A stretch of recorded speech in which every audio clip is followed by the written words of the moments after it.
Hello friends, இன்னைக்கு வீடியோவில் ஒரு சூப்பரான ஈவினிங் ஸ்நாக் ரெசிபி நல்ல கிறிஸ்பியான வெஜ் கட்லெட் எப்படி செய்யலாம் அப்படின்னு சொல்லிட்டு பார்ப்போம். இந்த வெஜ் கட்லெட் செய்கிறதுக்கு 4 சின்ன சைஸ் உருளைக்கிழங்கை நான் கட் பண்ணி எடுத்திருக்கேன். 10லேருந்து 15 பீன்ஸு, 2 கேரட்டு, 4 ஃப்ளாரட் காலிஃப்ளவர் எல்லாத்தையும் எடுத்திருக்கேன். உங்களுக்கு தேவையான வெஜிடபிள்ஸை நீங்கள் சேர்த்துக்கலாம்.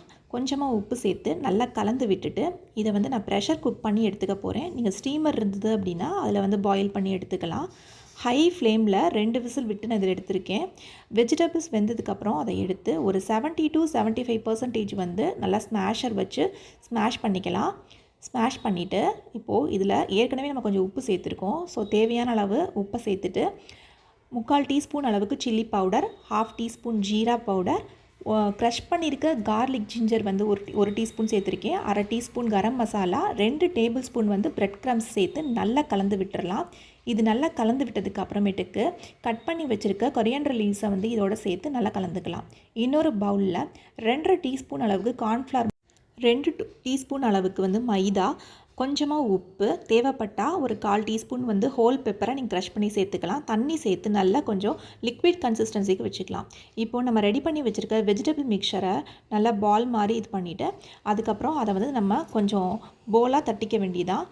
டிசைரபிள் ஷேப்ஸ் ஏதாவது நீங்கள் கட்லெட் ஷேப்ஸ் வச்சுருந்தீங்கன்னா அந்த மோல்டில் கூட நீங்கள் யூஸ் பண்ணிக்கலாம். இப்போ இந்த மைதா மிக்சரில் நீங்கள் டிப் பண்ணி எடுத்துகிட்டு அதுக்கப்புறம் பிரெட் க்ரம்ஸில் ஒரு கோட் பண்ணிக்கலாம். நல்லா சைட்ஸ்லாம் கோட் ஆகிற அளவுக்கு இந்த பிரெட் க்ரம்ஸை கோட் பண்ணிக்கலாம். அப்போ தான் நம்மளுக்கு நல்ல கிறிஸ்பியான கட்லெட் வெஜிடபிள் கட்லெட் கிடைக்கும். இப்போ ஒரு தவா ஃப்ரை இல்லைனா நீங்கள் டீப் ஃப்ரை பண்ணுறதுனால பண்ணிக்கலாம். நான் இங்கே கொஞ்சமாக எண்ணெய் காய வச்சுருக்கேன். இதில் நம்ம ரெடி பண்ணி வச்சுருக்க இந்த கட்லெட்ஸை சேர்த்துக்கலாம்.